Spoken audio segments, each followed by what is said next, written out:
Tapi pada saat menjadi mahasiswa dari S1 itu kita sudah prepare, salah satunya itu tadi dengan memperoleh IPK yang minimal itu 3,5 gitu, minimal 3,5.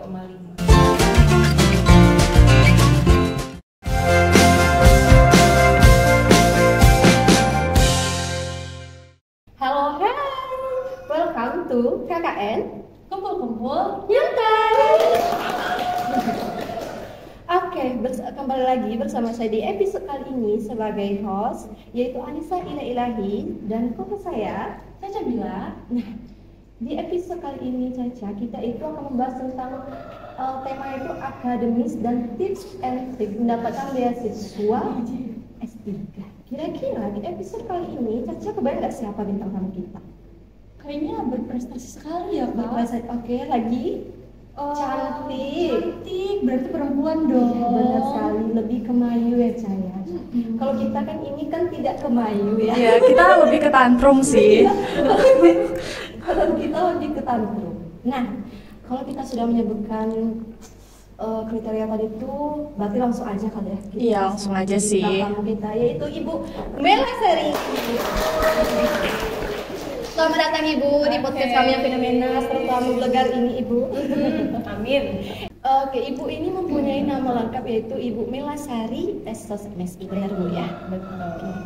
Ibu ini mempunyai jabatannya sebagai dosen tetap IAK SS. Oke, hobi Ibu yaitu traveling. Kebetulan Bu ini, kalau saya hobinya balap karung Bu. Oh iya. Balap karung. Oke, Ibu ini berarti dosen ini ya, dosen negara, jurusan administrasi negara ya Bu? Jurusan Ilmu Administrasi Negara itu sejak tahun 2017.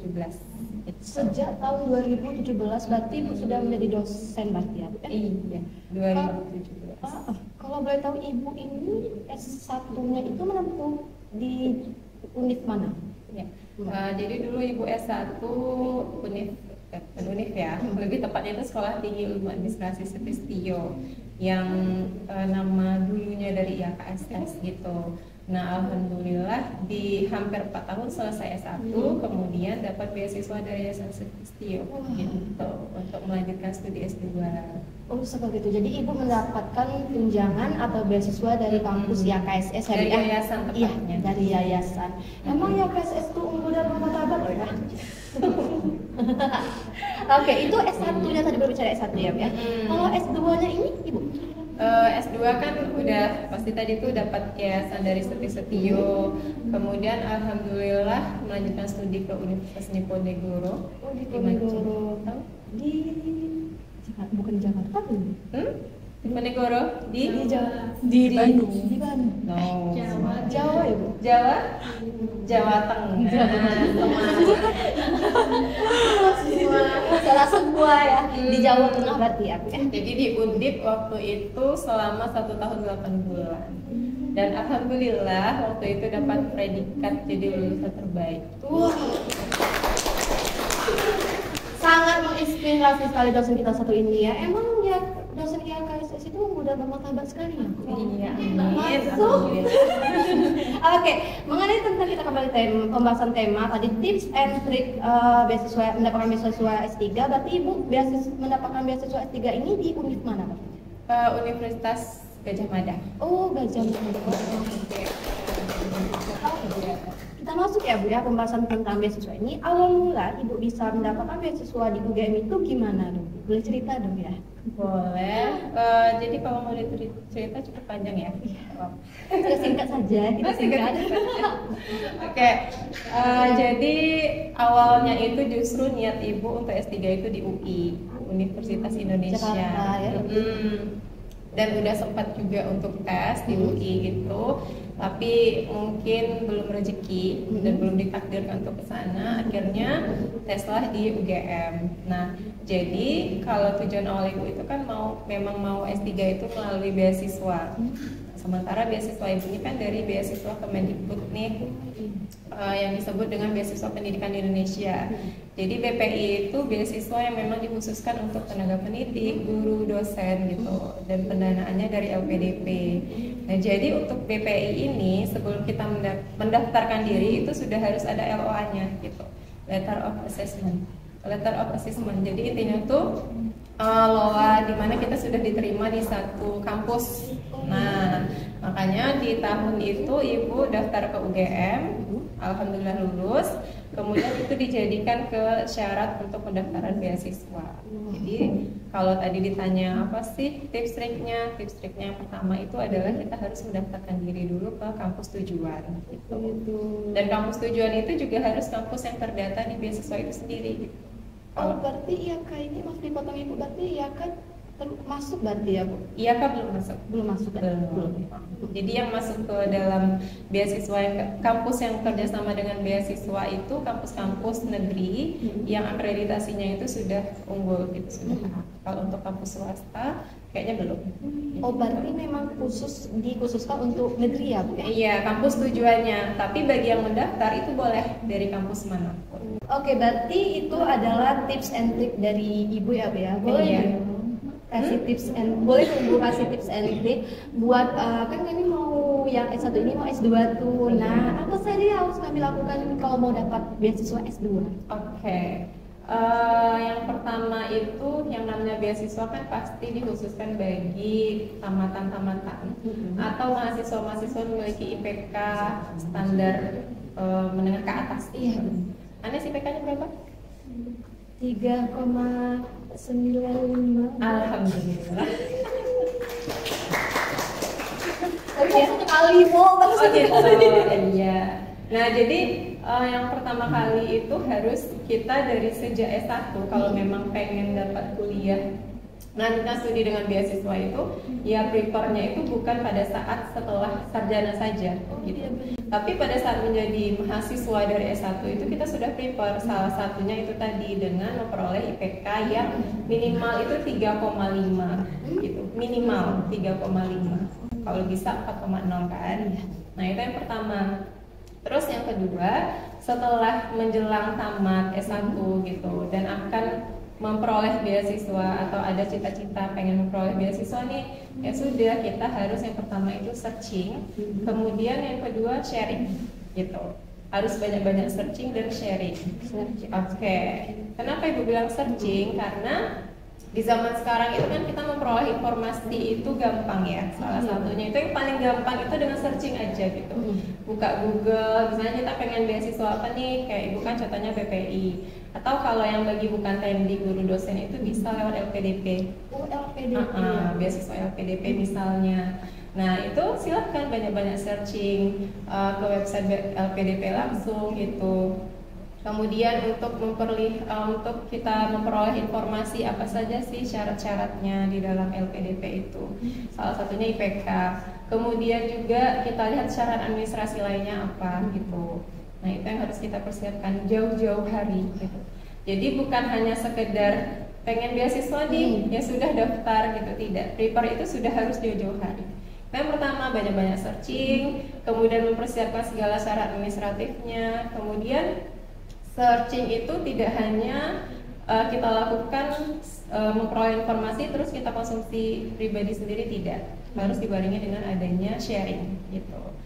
Dan contohnya nih kayak Ibu kan baru dapat beasiswa tahun kemarin dan itu dari 1 tahun sebelumnya Ibu sudah banyak-banyak sharing ke kawan-kawan awardee itu kan pemenang beasiswa tuh. Nah jadi banyak-banyak sharing ke teman-teman yang sudah senior lah atau sudah memiliki pengalaman gitu dalam memperoleh beasiswa. Jadi dari banyak-banyak sharing itu kita jadi tahu tuh informasi lanjutan secara teknisnya seperti apa sih kiat-kiat yang harus kita lakukan dan sebagainya. Searching dan sharing itu tahap awal. Sharing ya. Jadi tadi kan tips yang pertama itu yang sudah Ibu jelaskan itu berkaitan dengan pertama harus rajin-rajin sharing, kemudian searching, kemudian baru sharing. Nah, setelah itu kembali lagi ke diri kita, bagaimana kita itu dapat konsisten kalau memang benar-benar ingin mendapatkan beasiswa gitu. Apa salah satu bentuk konsistennya adalah ketika sharing itu, ketika searching, kita tahu nih bahwa syaratnya itu salah satunya syarat mutlak adalah kita harus mempunyai kemampuan bahasa Inggris yang nanti itu dapat dilihat secara administratif itu pada sertifikat TOEFL. Nah, Maka untuk memperoleh skor TOEFL yang diminta oleh universitas tujuan itu harusnya kita jauh-jauh hari itu sudah mulai belajar, sudah mulai tekun untuk mendalami bahasa Inggris itu sendiri gitu, khususnya dalam grammar dan lain sebagainya, sehingga nilai TOEFL kita dapat mencapai skor yang diminati, yang dituntut gitu. Kemudian yang kedua, selain mempersiapkan kemampuan bahasa Inggris, kemudian tentunya kita juga harus mempersiapkan kemampuan dalam bidang akademik gitu, penguasaan akademik kita seperti apa. Ya, juga harus didukung dengan adanya kemampuan dan kemampuan kita untuk mempersiapkan proposal riset. Karena untuk S2 dan S3 itu syarat mutlaknya adalah kita itu harus punya kematangan dalam merancang riset ataupun penelitian yang akan kita geluti nantinya ketika di S2 ataupun S3 gitu. Jadi proposal riset tuh kita harus tahu, kita harus mampu mempunyai kemauan untuk menggali apa sih kira-kira yang akan kita teliti nantinya, kemudian metode apa yang akan kita gunakan, kemudian apa saja teori-teori yang dapat mendukung sebagai pisau analisis atau indikator kita nantinya gitu. Itu harus kita dalami gitu. Jadi tidak hanya sekedar syarat administratif saja, tapi juga syarat dari diri kita untuk mendalami, menekuni, dan konsisten dalam menyusun proposal riset. Walaupun kita belum menjadi mahasiswa S2 dan S3, karena itu menjadi syarat mutlak gitu. Dan trik selanjutnya adalah kita harus sering-sering, seperti Anes nih dan Caca ya, tadi mungkin udah sering ya komunikasi sama teman-teman, sama dosen dan lain sebagainya. Nah itu juga harus kita lebih dalami gitu. Untuk apa? Untuk melatih kita pada saat nantinya dalam tes wawancara. Jadi perlu diketahui ya Anes, Caca, bahwa di dalam memperoleh beasiswa itu ada beberapa tes yang akan kita jalani gitu. Yang pertama tes administratif, yang nantinya didukung dengan sertifikat TOEFL, sertifikat TPA, tes potensi akademik. Kemudian setelah tes administratif lulus, itu nantinya akan ada tes secara tertulis kalau LPDP ya, dalam bentuk tes TPA dan bahasa Inggris. Kemudian yang terakhir nanti puncaknya adalah di tes wawancara. Nah, agar dapat kita itu lulus dalam tes wawancara, tentunya kita dari sekarang juga harus membiasakan nih bagaimana cara komunikasi yang baik, kemudian membiasakan dalam hal memperoleh berbagai macam sumber informasi berkaitan dengan penelitian kita. Karena nantinya pada saat wawancara, kalau untuk memperoleh beasiswa dan juga dapat diterima di universitas tujuan itu adalah bagaimana kita mampu menjelaskan, bagaimana kita mampu menguraikan berbagai macam hal-hal yang nantinya akan kita teliti gitu. Intinya kembali lagi ke proposal riset tadi. Jadi kita harus rajin-rajin latihan wawancara, bagaimana cara menjawab dengan benar, kemudian bagaimana kita dapat mempertahankan proposal riset kita, bagaimana kita meyakinkan reviewer pada saat wawancara itu tentang proposal riset kita ini layak dan kita memiliki impact yang bagus bagi masyarakat dari hasil riset kita nanti gitu. Jadi intinya adalah tekun, kemudian konsisten dan berani gitu. Nah, karena kalau sudah tekun konsisten akhirnya kita tidak berani karena mikir mungkin nih beasiswa itu tuh apalagi setaraf yang dikeluarkan oleh kementerian itu saingannya ribuan, tetapi di situ kita harus berani mencoba gitu. Kita tidak akan tahu itu benar-benar sulit atau tidak kalau kita belum mencoba. Jadi intinya kita harus berani dan dibarengi dengan ketekunan, kemudian kegigihan kita untuk mempersiapkan segala macam.